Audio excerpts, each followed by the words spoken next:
সাহারি খাওয়া এটা রমজানের একটা আমল। আপনি সারা বছর লাঞ্চ করেন, ডিনার করেন, দুপুরের খানা খান, রাতের খানা খান, সকালে ব্রেকফাস্ট নাস্তা করেন, কিন্তু এর কোনোটা ইবাদত হয় না, এর কারণে আপনি সওয়াব পাবেন না। কিন্তু রমজান মাসে ভোর রাতে ঘুম থেকে উঠে যে আপনি খাবার খাবেন, এই খাবার খাওয়ার জন্য যে উঠলেন এবং খাইলেন, এর কারণে আপনার অ্যাকাউন্টে আপনার আমলনামা আল্লাহ তাআলা সওয়াব জমা করে দিবেন, আপনি রিওয়ার্ড পাবেন, বিনিময় পাবেন। কেন? কারণ নবী করিম সাল্লাল্লাহু আলাইহি সাল্লাম বলেছেন, তাসাহহারু ফাইন্না ফিস সাহুরি বারাকাহ। তোমরা সাহারির খাবার খাবে ভোর রাতে, রোজার মাসে রোজা রাখতে গিয়ে সাহারির খাবার খাবে। কেন? কারণ সাহারির যে খানা, এই খানাতে আল্লাহ তাআলা বরকত রেখেছেন।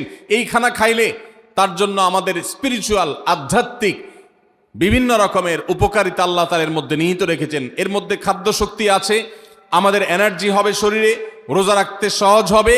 এর পাশাপাশি সাহারির খাবারে আলাদা একটা বরকত আছে, শেফা, বহুবিধ উপকারিতা আমাদের শরীরের, আমাদের মনের জন্য আল্লাহ তাআলা রেখেছেন। এই জন্য সাহারি খাওয়াটা আলাদা একটা ইবাদত। যদি আপনার সন্ধ্যা রাত্রে বেশি খাওয়া হয়ে যায়, সাহারিতে খানা খাওয়ার মতো মুড না থাকে, অন্তত এক ঢোক পানি, একটা খেজুর, সামান্য কিছু খেয়ে হলেও আপনি সাহারি খাবেন এবং তাতে আপনি সওয়াব পাবেন। কোনো কারণে যদি সাহারি খেতে না পারেন, রাতে উঠতে পারেন নাই, অ্যালার্ম বাজছে কিন্তু শুনেন নাই, উঠে দেখেন ফজরের আজান হয়ে গেছে, তাহলে ওই দিনের রোজা কি হবে নাকি হবে না? আসসালামু আলাইকুম ওয়া রাহমাতুল্লাহি ওয়া বারাকাতুহু। সুপ্রিয় দর্শক মণ্ডলী, আমরা সেহরি খাওয়ার সময় কিছু এমন মারাত্মক ভুল করে থাকি যে কারণে আমাদের রোজা বা সিয়াম আল্লাহ দরবারে কিন্তু কবুল হবে না। তো চলুন সেই মারাত্মক ভুলগুলি কি কি আমরা শেখ আহমদুল্লাহ কাছ থেকে শুনে আসি। হবে মাশাআল্লাহ, বগুড়া মানুষ মাসালা জানে, দেখা যায় রোজা হয়ে যাবে ইনশাআল্লাহ। কারণ এই সাহারি খাওয়াটা ফরজও না, ওয়াজিবও না, এটা সুন্নত। সুন্নত ছুটে গেলে ইবাদত হয় না, ব্যাপারটা সেরকম না। সাহারি তো খাবো ঠিক আছে, কিন্তু সেটা শেষ সময়ে খাওয়া, দেরিতে খাওয়া। সাহারি কি আগে খাবেন না শেষের দিকে খাবেন? শেষের দিকে। কেন?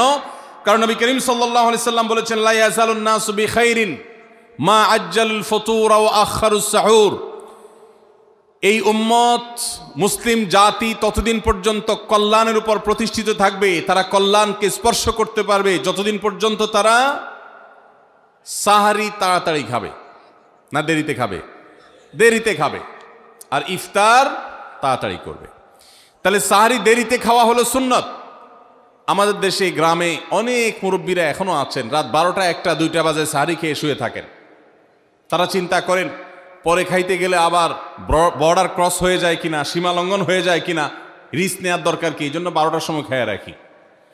এটার কারণে সাহারি খাওয়ার সওয়াব পাবেন ঠিকই, কিন্তু দেরিতে সাহারি খাওয়ার যে সুন্নত, সেই সুন্নত আদায় হবে না। এই জন্য দেরিতে খাবেন।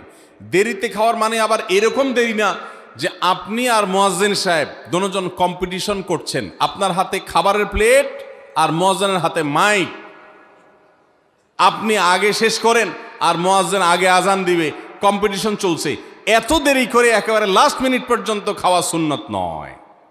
কথা কি বুঝাতে পারছি? কয়েক মিনিটের গ্যাপ রেখে তারপরে খাবার শেষ করবেন। কারণ নবী করিম সাল্লাল্লাহু আলাইহি সাল্লাম সাহারি খেয়ে শেষ করে ফজর নামাজ শুরু করতেন, এর মধ্যে 50টা আয়াত পড়ার মতো গ্যাপ রাখতেন, অর্থাৎ প্রায় 10 মিনিটের মতো একটা গ্যাপ থাকতো। এই জন্য আমরা একটা গ্যাপ রেখে তারপর সাহারি শেষ করব। অর্থাৎ ফজরের আজান যদি হয় উদাহরণস্বরূপ 5টা 25 বা 30, তাহলে আমরা 2-4 মিনিট আগে সাহারি খেয়ে শেষ করবো ইনশাআল্লাহ। তাহলে সাহারি দেরি করে খাওয়া, শেষের দিকে খাওয়াটা সুন্নত। আল্লাহ আমাদেরকে আমল করার তৌফিক দান করুন। রমজান মাসে সাহারির নামে একটা নতুন নাটক শুরু হয়েছে এদেশে, সেটার নাম হলো সাহারি পার্টি। আপনারা শুনেছেন? বিশেষ করে শহরের ছেলেফেলেরা, ইউ পোলাপান, তারা আজকাল ভোর রাতে বন্ধু বান্ধব সহ রেস্টুরেন্টে গিয়া সাহারি পার্টির আড্ডা বাইর করছে। শয়তানি এবং ফাইজলামির আর কোনো জায়গা নাই, সাহারির জন্য পার্টি বাইর করছে, তাও আবার ছেলে মেয়ে একসাথে মিলেমিশে। ভাইরা আমার, সাহারি খাওয়া ইবাদত, এবং সাহারির এই সময়টা দোয়া কবুলের সময়, তাহাজ্জুদের সময়।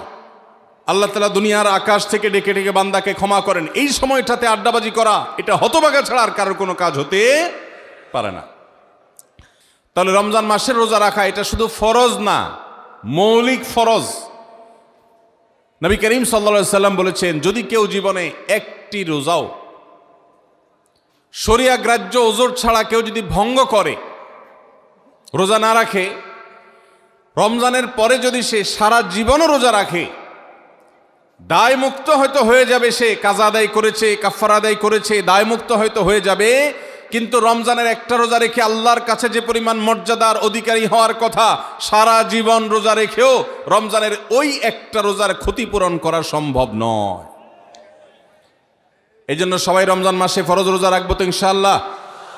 সকল প্রাপ্তবয়স্ক সুস্থ ইমানদারের জন্য রমজানের রোজা রাখা ফরজ।